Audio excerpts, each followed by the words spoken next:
ಅವನ್ ಬರ್ಲಾಗದಿ ಮಂತ್ರಿ ಆಗಿದ್ದರೆ ಕೆಲವರು ಟೆಂಡ ಹೊಡ್ಬಿಟ್ಟಿರಿ. ವಿರೋಧ ಪಕ್ಷದಾಗಿದ್ದರೆ ಬಹಳ ಜೋರಿಗೆ ಬರ್ತಿತ್ತು ಅಲ್ಲ. ಕಾಂಗ್ರೆಸ್ ಪಕ್ಷಕ್ಕೆ ಈಗ ಬಂದ್ ನೋಡ್ರಿ, ಕಾಂಗ್ರೆಸ್ ಪಕ್ಷಕ್ಕೆ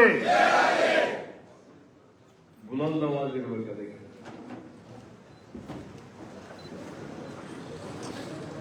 ಬಾಲ್ಕಿ ತಾಲೂಕಾ ಕಾಂಗ್ರೆಸ್ ಸಮಿತಿಯ ಅಧ್ಯಕ್ಷರು ಮತ್ತು ಎಲ್ಲ ಪದಾಧಿಕಾರಿಗಳೇ, ಅಭಿಮಾನಿಗಳೇ, ಎಲ್ಲ ಮುಂಚೂಣಿ ಘಟಕದ ಯಾರ ಹೆಸರು ತಗೊಳ್ತಾ ಇಲ್ಲ, ಬರೀ ಹೊರಗಡೆ ನಮ್ಮರು ಚಿಮ್ಕೊಂಡು ಬಂದಾರ, ಅವರೊಬ್ಬರ ಹೆಸರು ತಗೊಳತ್ತಿಲ್ಲ. ಇಲ್ಲಿರುವಂತ ಎಲ್ಲ ನಮ್ಮ BLAಗಳಿದ್ದಾರೆ, ಎಲ್ಲ ಪಕ್ಷದ ಕಾರ್ಯಕರ್ತರು ಬಂದಿದ್ದೀರಿ. ಪ್ರಥಮವಾಗಿ ನಿಮ್ಮೆಲ್ಲರಿಗೆ ನನ್ನ ಪರವಾಗಿ, ಕಾಂಗ್ರೆಸ್ ಪಕ್ಷದ ಪರವಾಗಿ ಈ ಒಂದು ಸಭೆಗೆ ಹಾರ್ದಿಕ ಸ್ವಾಗತವನ್ನು ಬಯಸ್ತಾರೆ.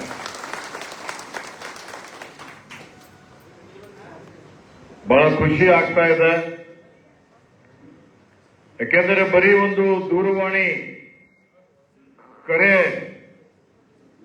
ಮಾಡಿದ್ರು, ನಿಮ್ಮೆಲ್ಲರ ಕೆಲಸ ಕಾರ್ಯಗಳನ್ನು ಬಿಟ್ಟು 5 ಗಂಟೆಗೆ ನೀವೆಲ್ಲ ಇಲ್ಲಿ ಬಂದಿದ್ದೀರಿ. ಇದು ನೀವೆಲ್ಲರೂ ನಮ್ಮ ಪಕ್ಷದ ಬಗ್ಗೆ, ನಮ್ಮ ಬಗ್ಗೆ ನಿಮ್ಗೇನು ಪ್ರೀತಿ ಇದೆ, ವಿಶ್ವಾಸ ಇದೆ, ಅಭಿಮಾನ ಇದೆ, ನಿಷ್ಠೆ ಇದೆ, ಅದು ತೋರಿಸಿಕೊಡ್ತದೆ. ಅದರಲ್ಲಿ ವಿಶೇಷವಾಗಿ ಈಗ ಕರ್ನಾಟಕ ರಾಜ್ಯದಲ್ಲಿ ನಾವೆಲ್ಲ 3 ವರ್ಷ ಅಧಿಕಾರ ನಡೆಸಿದ ಮೇಲೆ ಮತ್ತೆ ಮೊನ್ನೆ ಹೊಸ ಸಚಿವ ಸಂಪುಟ ರಚನೆ ಆಯಿತು. ನಿಮ್ಮೆಲ್ಲರಿಗೆ ಆತಂಕ ಇತ್ತು, ಏನಾಗುತ್ತೋ ಅಂತ ಇತ್ತಲ್ಲ. ಇತ್ತಾದ್ರೆ ನೀವೆಲ್ಲ ಬಹಳ ಹತ್ತಿರದಿಂದ ನೋಡ್ತಾ ಇದ್ದೀರಿ. ಬಹಳ ಜನ ನಿಮ್ಮ ಮನಸ್ಸಿನಲ್ಲೇ ಹಾರೈಕೆ ಮಾಡಿದ್ದೀರಿ. ಬಹಳಷ್ಟು ಜನ ದೇವಾಲಯಕ್ಕೆ ಹೋಗಿ ಅವರವರ ಸಮುದಾಯದ, ಹಿಂದೂ, ಮುಸ್ಲಿಂ, ಸಿಖ್, ಇಸಾಯಿ ಎಲ್ಲಾ ಸಮುದಾಯದವರು ತಮ್ಮ ತಮ್ಮ ಆರಾಧಕರ, ತಮ್ಮ ತಮ್ಮ ಏನು ಶ್ರದ್ಧೆ ಭಕ್ತಿ ಇದೆ ಆ ಒಂದು ಧರ್ಮ ಪ್ರವಾದಿಗಳ ಹತ್ತಿರ ಹೋಗಿ ಬೇಡ್ಕೊಂಡಿರಿ, ಪೂಜೆ ಮಾಡಿರಿ, ಆರೈಕೆ ಮಾಡಿದಿರಿ. ಮತ್ತೆ ಇವತ್ತು ನಾನು 4 ಸಲ ಶಾಸಕನಾಗಲಿಕ್ಕೆ, 3ನೇ ಸಲ ಮಂತ್ರಿ ಆಗಲಿಕ್ಕೆ, ಮತ್ತೆ ಸಾಗರ್ ಖಂಡ್ರೆ ಸಂಸದರಾಗಲಿಕ್ಕೆ, ಅದಕ್ಕೆಲ್ಲ ಕಾರಣ ಯಾರಪ್ಪ ಅಂದ್ರೆ ಅದೆಲ್ಲ ನೀವೇ ಎಲ್ಲ ಕಾರಣರು ಅಂತ ಹೇಳಲಿಕ್ಕೆ ಬಯಸ್ತಾರೆ. ಅದಕ್ಕೆ ನಿಮ್ಮೆಲ್ಲರ ಪ್ರೀತಿ, ವಿಶ್ವಾಸ, ನಮ್ಮ ಹಿರಿಯರ ಆಶೀರ್ವಾದ. ಅದಕ್ಕೆ ನಿಮ್ ಎಷ್ಟೇ ಸೇವೆ ಮಾಡಿದ್ರು, ನಿಮ್ದು ಎಷ್ಟೇ ಕೆಲಸ ಮಾಡಿದ್ರು ಅದು ಕಡಿಮೆ ಇದೆ ಅಂತ ಹೇಳಿ ನಾನು ಭಾವಿಸ್ಕೊಳ್ತೇನೆ.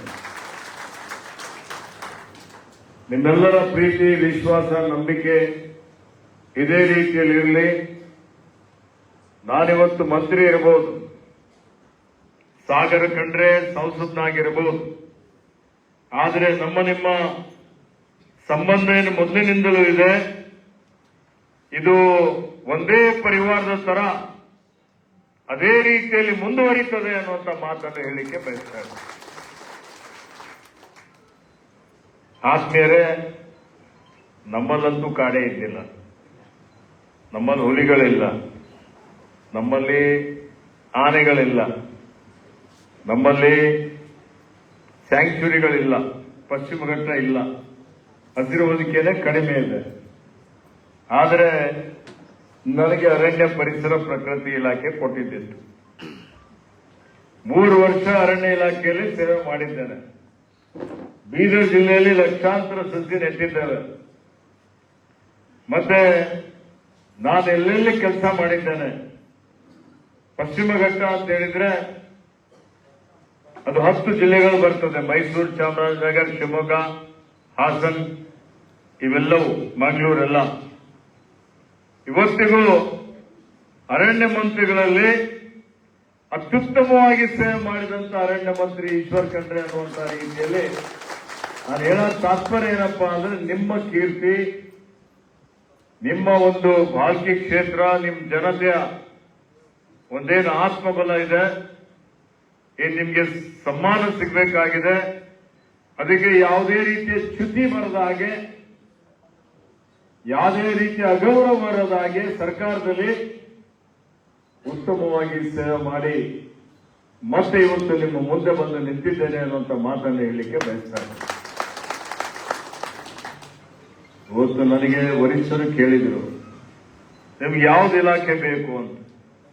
ನಾನಂದ್ರೆ ಆ ಇಲಾಖೆ ಹಿಂದೆನೂ ಕೇಳಿಲ್ಲ, ನಾನು ಈಗನೂ ಕೇಳೋದಿಲ್ಲ. ನಾನು ಅರಣ್ಯ ಇಲಾಖೆಯಲ್ಲೇ ಚೆನ್ನಾಗಿ ಕೆಲಸ ಮಾಡಿದ್ದೇನೆ, ಈಗ ಅರ್ಥ ಮಾಡಿಕೊಂಡಿದ್ದೀನಿ.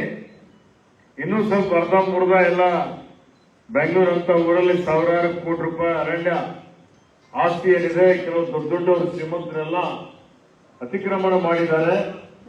ಅದೆಲ್ಲ ಅತಿಕ್ರಮಣ ತೆರವು ಮಾಡಲಿಕ್ಕೆ ಇನ್ನೂ ಸ್ವಲ್ಪ ಸಮಯ ಬೇಕು. ಸ್ವಲ್ಪ ಮಾಡಿದ್ದೀನಿ, 20,000 ಕೋಟಿ ರೂಪಾಯಿದು, ಏನೋ 50,000 ಕೋಟಿ ಈಗ ಕೋರ್ಟಲ್ಲಿ ನಡೀತಾ ಇದೆ. ಇನ್ನೂ ಸುಮಾರು ಸಾವಿರಾರು ಕೋಟಿ ರೂಪಾಯಿ ಅರಣ್ಯ ಒತ್ತುವರಿ ಹಿಂದೆಲ್ಲ ಆಗಿದ್ದಿದೆ. ಕೆಲವೊಂದು ದೊಡ್ಡ ದೊಡ್ಡ ಉದ್ಯಾನವನಗಳೆಲ್ಲ ಮಾಡೋದಿದೆ. ನಾನು ಅರಣ್ಯ ಇಲಾಖೆಯಲ್ಲಿ ಮುಂದುವರಿತೀನಿ ಅಂತ ಹೇಳಿದ್ದೇನೆ. ಆದರೆ ಇವತ್ತು ನಮ್ಮ ನಾಯಕರುಗಳು, ನಮ್ಮ ವರಿಷ್ಠರೆಲ್ಲರೂ ಸೇರಿ ಇದು ಜನಸಂಪರ್ಕಕ್ಕೆ ಒಳ್ಳೆಯದಿದೆ.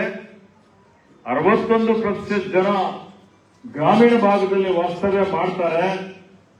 ಗ್ರಾಮೀಣ ಅಭಿವೃದ್ಧಿ ಆಗಬೇಕು.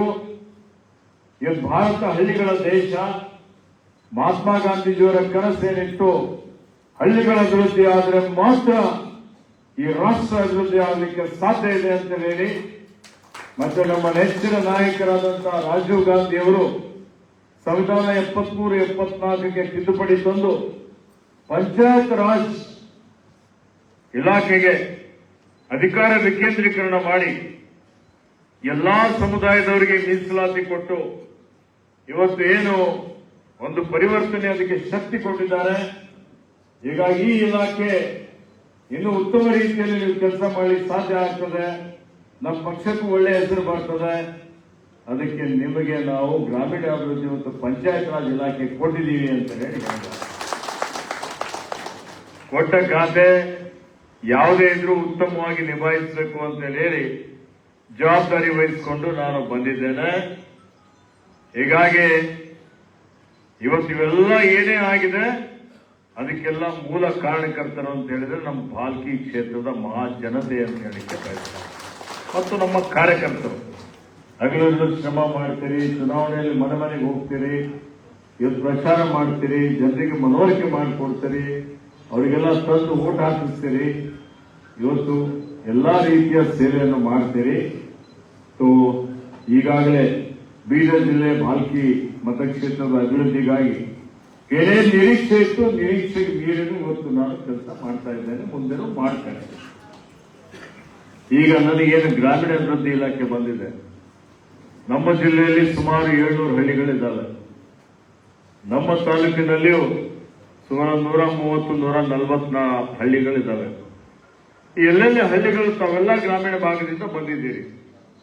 ಅಲ್ಲಿ ಏನೇನು ಮೂಲ ಸೌಕರ್ಯ ಇದೆ, ರಸ್ತೆ, ಚರಂಡಿ, ಕುಡಿ ನೀರು, ಬೀದಿ ದೀಪ, ಕಸ ವಿಲೇವಾರಿ, ಅಲ್ಲಿ ಗ್ರಾಮ ಪಂಚಾಯತಿ ಕಟ್ಟಡಗಳಿರಬಹುದು, ಅಲ್ಲಿ ರೈತರಿಗೆ ಸಹಾಯ ಆಗುವಂತ ಕೆಲಸ ಕಾರ್ಯಗಳಿರಬಹುದು, ಆ ಗ್ರಾಮಗಳಿಗೆ ಶುದ್ಧ ಕುಡಿ ನೀರು ಕೊಡುವಂಥದ್ದು, ಇವೆಲ್ಲವೂ ಏನೇ ಕಾರ್ಯಕ್ರಮಗಳು, ಏನೇ ಯೋಜನೆಗಳಿದ್ರು ಇವತ್ತು ಬರುವಂತಹ ದಿನಮಾನಗಳಲ್ಲಿ ನಿಮ್ಮ ಗ್ರಾಮಗಳಲ್ಲಿ ಏನು ಅಭಿವೃದ್ಧಿ ಆಗಬೇಕಾಗಿದೆ, ಎಲ್ಲಾ ಹೋಬಳಿಗೆ, ಎಲ್ಲಾ ಗ್ರಾಮ ಪಂಚಾಯತಿಗಳಿಗೆ ಭೇಟಿ ಕೊಡ್ತೇನೆ. ಸಮಯ ಕೊಟ್ಟು ನೀವೊಂದು ಪಟ್ಟಿ ಮಾಡಿ ನನಗೆ ಕೊಟ್ರೆ ನಮ್ಮ ಇಲಾಖೆ ವತಿಯಿಂದ ಆ ಗ್ರಾಮ ಸ್ವಚ್ಛ ಗ್ರಾಮ, ಸುಂದರ ಗ್ರಾಮ, ಎಲ್ಲಾ ಮೂಲ ಸೌಕರ್ಯಗಳ ಆದರ್ಶ ಗ್ರಾಮ ಮಾಡುವಂತಹ ರೀತಿಯಲ್ಲಿ ನಾನೊಂದು ಯೋಜನೆಯನ್ನು ಹಮ್ಮಿಕೊಳ್ತೇನೆ. ಅದಕ್ಕೆ ತಾವೆಲ್ಲರೂ ಒಗ್ಗಟ್ಟಾಗಿ ಆಯಾ ಗ್ರಾಮಗಳ ಒಂದು ಸಭೆಯನ್ನು ಮಾಡಿ ನಿಮ್ಮ ಬೇಡಿಕೆಗಳು, ಆ ಗ್ರಾಮದ ಅವಶ್ಯಕತೆಗಳಿಗೆ ಅನುಗುಣವಾಗಿ ಏನು ಮಾಡಬೇಕಾಗಿದೆ ಅಂತ ಹೇಳಿದ್ರೆ ಅದನ್ನು ಬರುವ 1 ವರ್ಷ ಸಮಯ ಇದೆ. ನಮಗೆ ಸಮಯನೇ ಇಲ್ಲ, ಕಡಿಮೆ ಇದೆ. ದಿನಗಳು ಹೆಂಗ್ ಹೋಗ್ತಾ ಇದ್ದಾವೆ ಗೊತ್ತಿಲ್ಲ. 3 ವರ್ಷ ಹೋಗ್ಬಿಟ್ಟು ಈಗ ಉಳಿತು 2 ವರ್ಷ. 2 ವರ್ಷದಲ್ಲಿ ಕೊನೆ 6 ತಿಂಗಳು ಚುನಾವಣೆ ನಡೀತದೆ. 1.5 ವರ್ಷ. ಈ 1.5 ವರ್ಷದಲ್ಲಿ ನಾವು ಒಳ್ಳೆಯ ಒಂದು ಗುರಿಯನ್ನು ಇಟ್ಟುಕೊಂಡು ಒಂದು ಕಾರ್ಯಕ್ರಮ ಹಾಕಿಕೊಂಡು ಬಾಲ್ಕಿ ತಾಲೂಕಾ ಹಿಂದೆ ಹೇಳಿದೆ ಕಲ್ಯಾಣ ಕರ್ನಾಟಕದಲ್ಲೇ ನಂಬರ್ 1 ತಾಲೂಕು ಆಗಬೇಕು ಅಂತೇಳಿ. ಆ ನಂಬರ್ 1 ಆಗ್ಬೇಕಂದ್ರೆ ನೀವೇ ಶ್ರಮ ಮಾಡ್ಬೇಕಾಗ್ತದೆ. ನೀವೆಲ್ಲ ಬಂದು ಇದನ್ನು ಮಾಡ್ಬೇಕಂತ ಹೇಳಿದ್ರೆ ನಾನು ಮಾಡ್ಲಿಕ್ಕೆ ಸಾಧ್ಯ ಆಗ್ತದೆ. ನೀವು ಮನೆಗೆ ಕುಂತ್ರೆ ಆಯ್ತು, ನಾವು ಎಲ್ಲ ಇದ್ದೀವಿ ಅಂದ್ರೆ ಏನೋ ಆಗಿದೆ. ಅದಕ್ಕೆ ಮಾಡಲಿಕ್ಕೆ ನೀವೆಲ್ಲರೂ ಒಂದು ಯೋಜನಾಬದ್ಧವಾದಂತಹ ಒಂದು ಗ್ರಾಮಗಳ ಅಭಿವೃದ್ಧಿಗೆ ಒಂದು ಚಿಂತನೆಯನ್ನು ಮಾಡಿಕೊಂಡು ಬಂದಿರಿ ಅಂತ ಹೇಳಿದ್ರೆ ಅದಕ್ಕೆ ಪೂರಕವಾಗಿ ಎಷ್ಟು ಅನುದಾನ ಸಾಧ್ಯ ಇದೆ, ಎಲ್ಲಕ್ಕಿಂತ ಹೆಚ್ಚಿನ ಅನುದಾನ ನಮ್ಮ ಕ್ಷೇತ್ರಕ್ಕೆ ನಮ್ಮ ಇಲಾಖೆಯಿಂದ ನಾನು ಕೊಡ್ತೇನೆ ಅನ್ನುವಂಥ ಮಾತನ್ನು ತಮ್ಮೊಂದಿಗೆ ಆದ್ಮೇಲೆ ಇವತ್ತು ನಾವೆಲ್ಲ ಇಲ್ಲಿ ಸೇರಿದಂಥದ್ದು ಅತ್ಯಂತ ಮಹತ್ವದಾದಂತಹ ಒಂದು ವಿಷಯ. ಈಗಾಗಲೇ ಹನುಮಂತ್ ಚವ್ಹಾಣ್ ಮಾತಾಡಿರ್ಬೋದು, ಸಾಗರ್ ಮಾತಾಡಿರ್ಬೋದು. ಈಗ ಬಾಲ್ಕಿಯಲ್ಲಿ ಸುಮಾರು ನೋಡಿ SIR ಅಂತ ಹೇಳಿದ್ರೆ ಇದು ಮತಗಳ ತೀವ್ರ ಪರಿಷ್ಕರಣೆ. ಇವತ್ತು ಏನು ಮತಗಳ ಪರಿಷ್ಕರಣೆ ನಡೀತಾ ಇದೆ, ತೀವ್ರ ಪರಿಷ್ಕರಣೆ, ಇದು ಯಾವತ್ತಾದ್ರೂ ಆಗಿತ್ತಾ? ಈ ರಾಷ್ಟ್ರ ಸ್ವಾತಂತ್ರ್ಯ ಆದ ಮೇಲೆ ಇಲ್ಲಿವರೆಗೆ ಇವತ್ತು ಮತಗಳ ಪರಿಷ್ಕರಣೆ ಆಗಿದೆ. ಅಂದರೆ ಅದನ್ನು ನವೀಕರಿಸಿದ್ದಾರೆ. ಯಾರ್ಯಾರು ಮೃತಪಟ್ಟಿದ್ದಾರೆ ಅವರ ಹೆಸರು ತೆಗೆದಿದ್ದಾರೆ.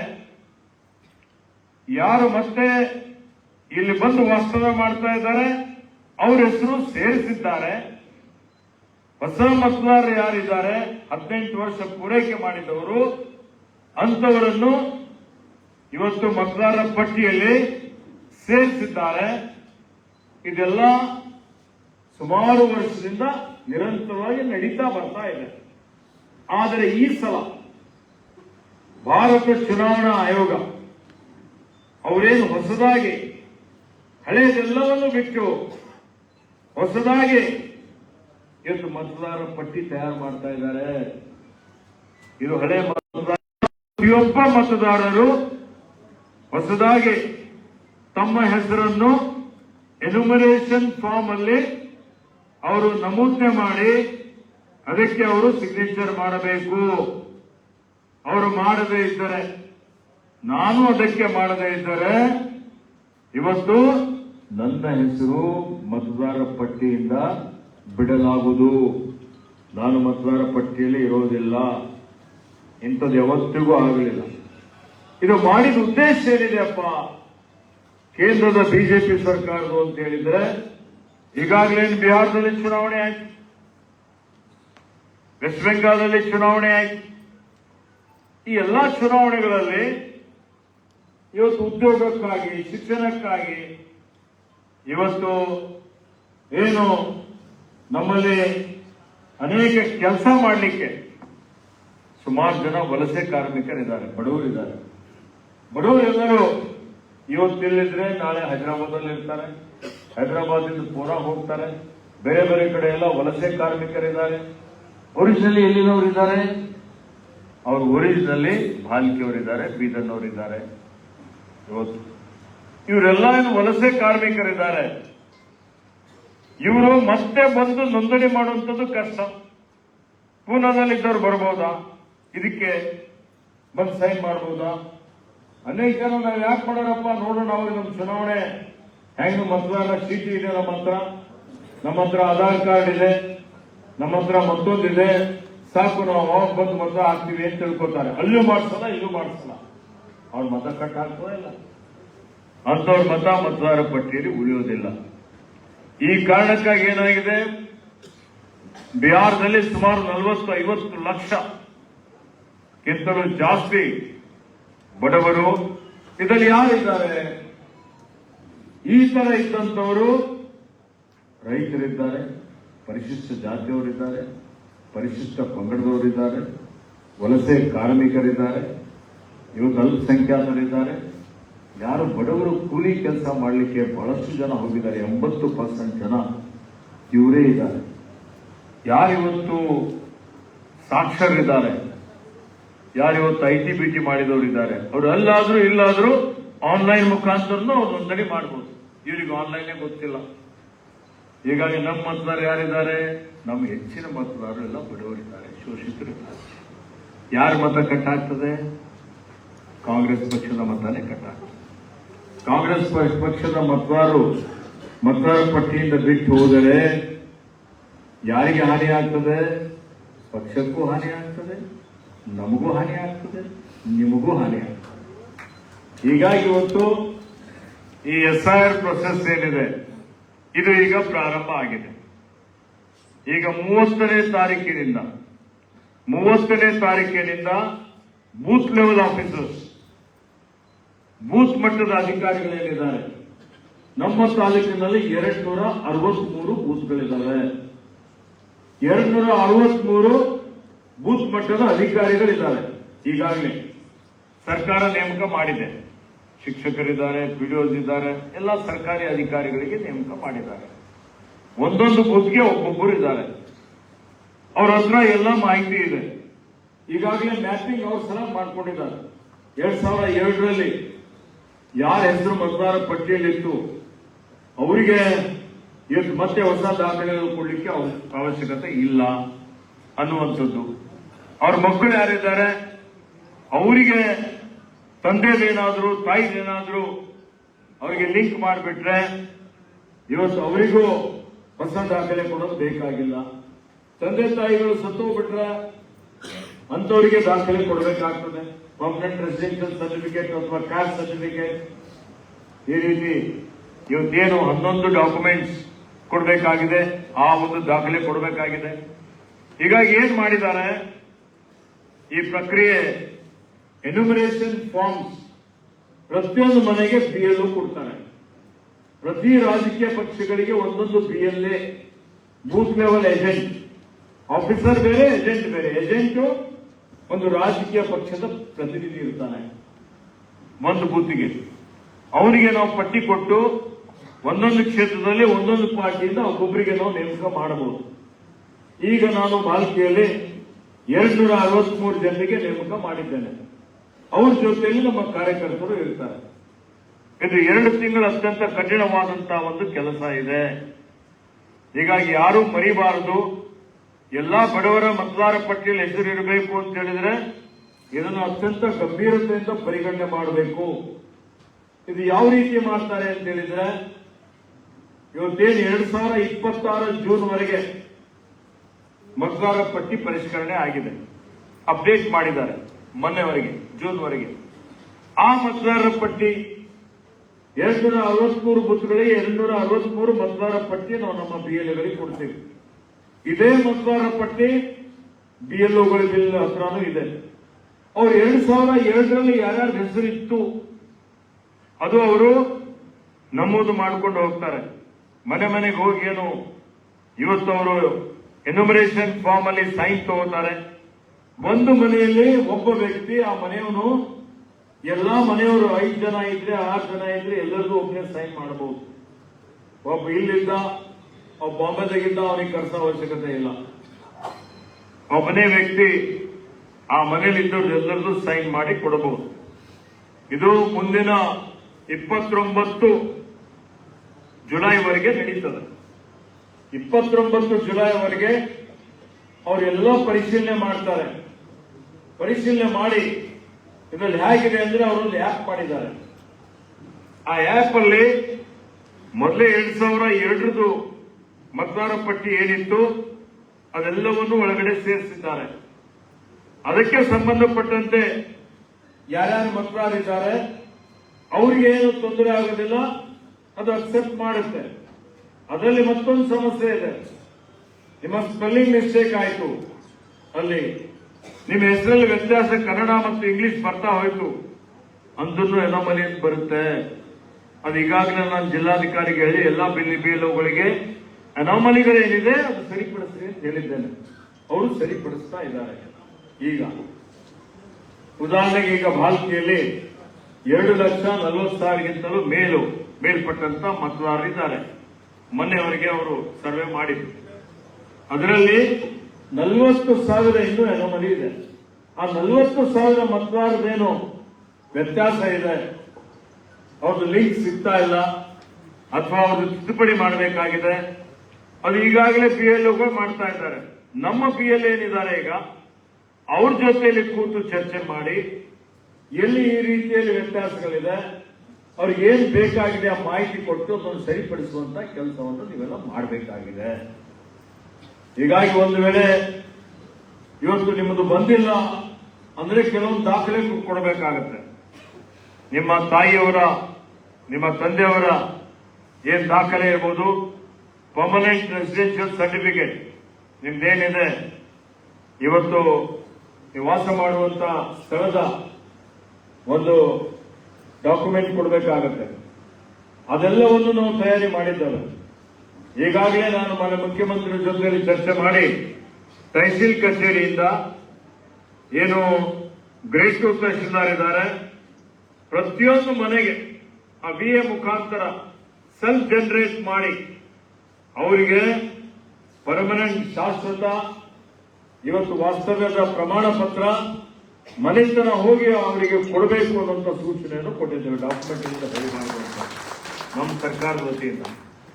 ಮತ್ತೆ ನಮ್ಮ ತಾಲೂಕಿನಲ್ಲಿ ಈಗೇನು BLS ಬಂದಿರಿ, ನಿಮ್ BLS ಮತ್ತು BLO ಒಂದು ತಹಸೀಲ್ದಾರ್ ಒಂದು ಸಭೆ ಮಾಡ್ತಾರೆ.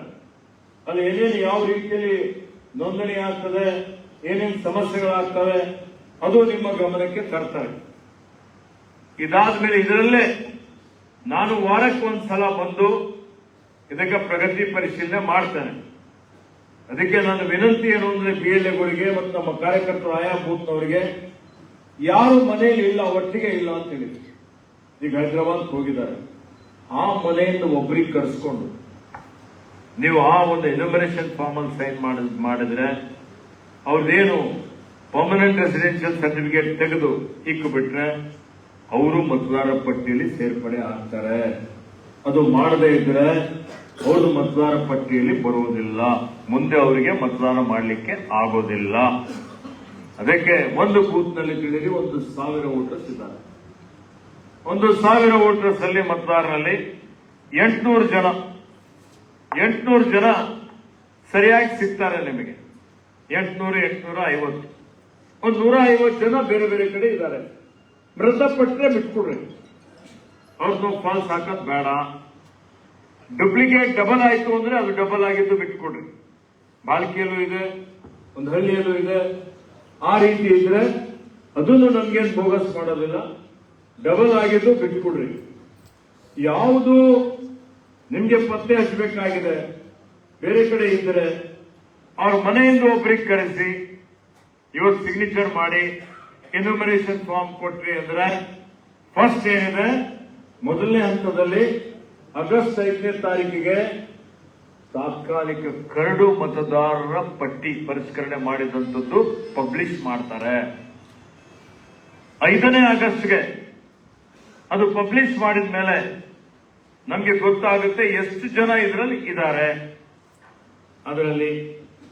ಅದರಲ್ಲಿ ಯಾರಾದ್ರೂ ಬಿಟ್ಟು ಹೋದರೆ ಅಥವಾ ಅವರಿಗೆ ಡಾಕ್ಯುಮೆಂಟ್ಸ್ ಬೇಕು ಅಂದ್ರೆ ನೋಟಿಸಸ್ ಇಶ್ಯೂ ಮಾಡ್ತಾರೆ.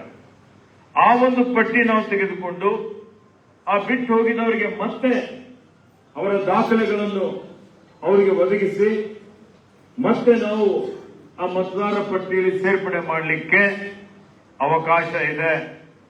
ಹೀಗಾಗಿ ಇದು ಇನ್ನು ಸುಮಾರು ದಿವಸ ನಡೀತದೆ, 2 ತಿಂಗಳು ನಡೀತದೆ. ಅದಾದ್ಮೇಲೆ ಅಂತಿಮವಾದಂತ ಮತದಾರ ಪಟ್ಟಿ ಅವರು ಪ್ರಕಟಣೆ ಮಾಡ್ತಾರೆ. ಅದೇ ಮತದಾರ ಪಟ್ಟಿ ಆಧಾರದ ಮೇಲೆ ಈಗ ನಾನೇ ಗ್ರಾಮೀಣಾಭಿವೃದ್ಧಿ ಮಂತ್ರಿ ಇದ್ದೇನೆ. ತಾಲೂಕ್ ಪಂಚಾಯತಿ, ಜಿಲ್ಲಾ ಪಂಚಾಯತಿ, ಗ್ರಾಮ ಪಂಚಾಯತಿ ಮತ್ತು ನಗರ ಸ್ಥಳೀಯ ಸಂಸ್ಥೆಗಳು, ಮುನ್ಸಿಪಾಲಿಟಿ ಇವೆಲ್ಲ ಚುನಾವಣೆಗಳು ಇದೇ ಮತದಾರರ ಪಟ್ಟಿಯ ಆಧಾರದ ಮೇಲೆ ನಡೀತವೆ. ಇದು ಎಲ್ಲರ ಗಮನದಲ್ಲಿರಲಿ. ಅದಕ್ಕಾಗಿ ನಾವು ಏನು ಹೇಳಿಕೆ ಕೊಟ್ಟಿದ್ದೇವೆ, ಯಾರ ಹೆಸರು ಮತದಾರ ಪಟ್ಟಿಯಲ್ಲಿ ಇದೆ ಅವರಿಗೆ ಮಾತ್ರ ನಮ್ಮ ಸೌಲಭ್ಯಗಳು ಸಿಗ್ತವೆ.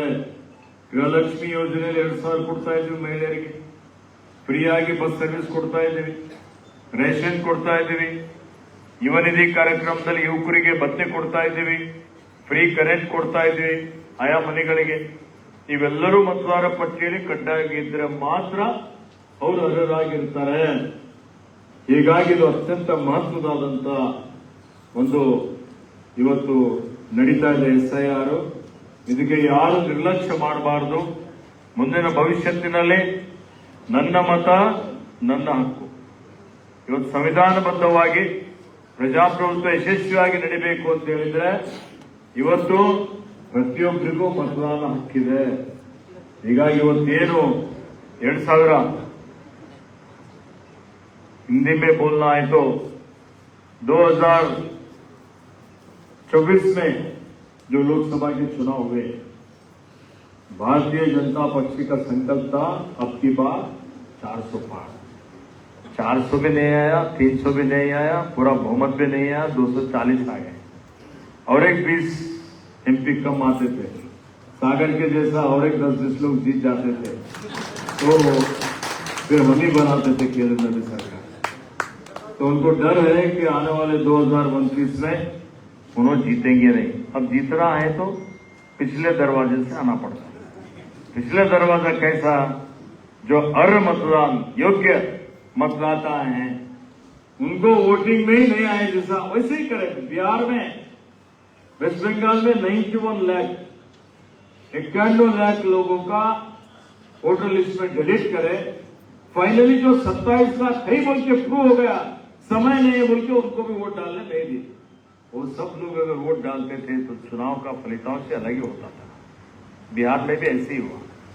तो आज फिर यहां पर भी चुनाव आयोग को, पहले कांग्रेस कई बार अधिकार में रहा, कभी ऐसे स्वायत्त संस्थाओं को दुरुपयोग करे क्या? CBI को दुरुपयोग करे क्या? अरे एक सिटिंग चीफ मिनिस्टर को, अरविंद केजरीवाल को लेके जाके अंदर डाल दिया, मुख्यमंत्री को. बाद में बाहर आने के बाद जज बोलता है इसके ऊपर कोई केस ही नहीं बनता है, केस ही नहीं बनता है. फिर कौन जिम्मेदार है इसको? ये भी देखो, ED को दुरुपयोग कर रहे, CBI को कर रहे, चुनाव आयोग को कर रहे, क्या क्या ऐसा है. कितना दिन चलता है? चलता है. ये सब सोच के करे तो है. तो इसको डिफीट करना है. हमारे पास कांग्रेस में हमारी सरकार है, हमारा ही स्टाफ रहता है, तो हम सब लोग देखरेख कर रहे हैं. केरला में वो लोग कुछ नहीं कर सके. केरला में सब मिला के जो बाहर कंट्री को गए थे, जिनका डेथ हुआ था, 10 लाख के अंदर लोग वहां पर उनका वोट कम हो गए. लेकिन बाहर जगह पे 1-1 करोड़ तक वोट जो है गिनती कम हुआ है. इसलिए कर्नाटक में, खास करके बीदर जिले में, हमारे क्षेत्र में एक भी वोटर ऐसा नहीं रहना कि मैं एलिजिबल वोटर है लेकिन ऐसी गलती की वजह से उसका वोट कट गया. ऐसा नहीं होना चाहिए. जितने हमारे PLA हैं 2 महीने तक आप टाइम दे दो. जो भी PLA अच्छा काम करता है उसको पुरस्कार करेंगे. जितना ಬರಾಬರ್ ಅವರಿಗೆ ಗುರುತಿಸೋಣ, ಅವರಿಗೆ ಪ್ರೋತ್ಸಾಹ ಮಾಡೋಣ. ಆ PLA ಮತ್ತೆ ಅವ್ರ ತಂಡದವರಿಗೆ, ಆ ಬೂತ್ನವರಿಗೆ. ಹೀಗಾಗಿ ಎಲ್ಲರೂ ಜಾಗೃತರಾಗ್ರಿ, ಎಲ್ಲರೂ ಎಚ್ಚರಿಕೆಯಿಂದಿರ್ರಿ. ಇವತ್ತು 2 ತಿಂಗಳವರೆಗೆ ಅಂದರೆ 30ನೇ ತಾರೀಕಿನಿಂದ 5ನೇ ಆಗಸ್ಟ್, 5ನೇ ಆಗಸ್ಟಿಂದ ಮತ್ತೆ 1 ತಿಂಗಳವರೆಗೆ ಮತ್ತೆ ಸಮಯ ನಾನು ಏನಿದೆ ಒಂದು ಪಾಂಪ್ಲೆಟ್ ಮಾಡಿ ಕೊಡ್ತೇವೆ. ಅದು ಎಲ್ಲಿವರೆಗೆ ನಾವು ಮತ್ತೆ ಇವತ್ತು ಬಂದು ನೋಟಿಸ್ ಕೊಟ್ಟವರಿಗೆ ಡಾಕ್ಯುಮೆಂಟ್ಸ್ ಕೊಡಬೇಕಾಗಿದೆ. ಅದೆಲ್ಲವನ್ನು ಈಗಾಗಲೇ ಕೊಟ್ಟಿದ್ದಾರೆ. SIR ಬಗ್ಗೆ ಇದನ್ನು ಮತ್ತೆ ವಿಸ್ತೃತವಾಗಿ ಏನೇನು ಬದಲಾವಣೆ ಆಗ್ತದೆ ನಾವೆಲ್ಲ ನೋಡ್ತೀವಿ. ತರಬೇತಿಯನ್ನು ಕೊಟ್ಟಿದ್ದೇವೆ, ಯಾವ ರೀತಿಯಲ್ಲಿ SIR ನಡೀತದೆ ಅಂತ ಹೇಳಿ. ನಿಮ್ಮ ಗ್ರಾಮದಲ್ಲಿ ಒಂದೇ ಒಂದು ಮತದಾರರು ಬಿಡದ ರೀತಿಯಲ್ಲಿ ಕಲಬುರಗಿ, ಪೂನಾ, ಹೈದರಾಬಾದ್, ಮುಂಬೈ, ಬೆಂಗಳೂರು ಎಲ್ಲೇ ಇದ್ರು ಅವರೆಲ್ಲರಿಗೆ ನೋಂದಣಿ ಮಾಡಿಸುವಂತಹ ಒಂದು ಜವಾಬ್ದಾರಿಯನ್ನು ಇಟ್ಟುಕೊಂಡು ಇವತ್ತು ಇದನ್ನು ಯಶಸ್ವಿಯಾಗಿ ನೀವು ಮಾಡಿ ನಮ್ಮ ಮತದಾರರ ಮತಹರಣ ಆಗದ ರೀತಿಯಲ್ಲಿ ನೀವೆಲ್ಲ ನೋಡಿಕೊಳ್ತೀರಿ. ಮತ್ತು ಬಾಲ್ಕಿ ಕ್ಷೇತ್ರ ಇದರಲ್ಲಿ ನಮ್ಮ ಭಾಗದಲ್ಲಿ ಅಷ್ಟೇ ಅಲ್ಲ, ಇದೆಲ್ಲಕ್ಕಿಂತ ಮುಂಚೂಣಿಯಲ್ಲಿ ಇರ್ತದೆ. ನಿಮ್ಗೆ ಏನೇನು ಸೌಲಭ್ಯಗಳು ಏನೇನ್ ಬೇಕಾಗಿದೆ, ಯಾರಾದ್ರೂ ಬೂತ್ ಮಟ್ಟದ ಅಧಿಕಾರಿಗಳು ಇವತ್ತೇನಾದ್ರೂ ಮೈಂಡಲ್ಲಿ ಇಟ್ಕೊಂಡು ಅನ್ಯಾಯ ಮಾಡುವಂತ ಪ್ರಯತ್ನ ಮಾಡಿದ್ರೆ ನನ್ನ ಗಮನಕ್ಕೆ ತಂದ್ರೆ ಅಂತವ್ರ ಮೇಲೆ ಶಿಸ್ತು ಕ್ರಮ ಜರುಗಿಸಿ ಅವರಿಗೆ ಬದಲಾಯಿಸಿ ಬೇರೆ ಬೂತ್ ಮಟ್ಟದ ಅಧಿಕಾರಿಗಳಿಗೆ ನಿಯುಕ್ತಿ ಮಾಡಲಿಕ್ಕೆ ನಾನು ಸೂಚನೆ ಕೊಡ್ತೇನೆ. ಅದರಲ್ಲಿ ಯಾವುದೇ ರೀತಿಯ ತೊಂದರೆ ಆಗೋದಿಲ್ಲ. ಅದಕ್ಕೆ ತಾವೆಲ್ಲರೂ ಎಷ್ಟು ಜನ BLA ಬೂತ್ ಲೆವೆಲ್ ಏಜೆಂಟ್ ಬಂದಿದ್ದೀರಿ, ನೀವು ಮಾಡಿದರೆ ಅವರಿಗೆ ಒಂದು ಐಡೆಂಟಿಟಿ ಕಾರ್ಡು ಮಾಡಿದ್ದೀವಿ. ಜವಾನ್ ಮಾಡಿದ್ದಾರೆ 263 ಐಡೆಂಟಿಟಿ ಕಾರ್ಡ್ ಮಾಡಿದ್ದೀವಿ.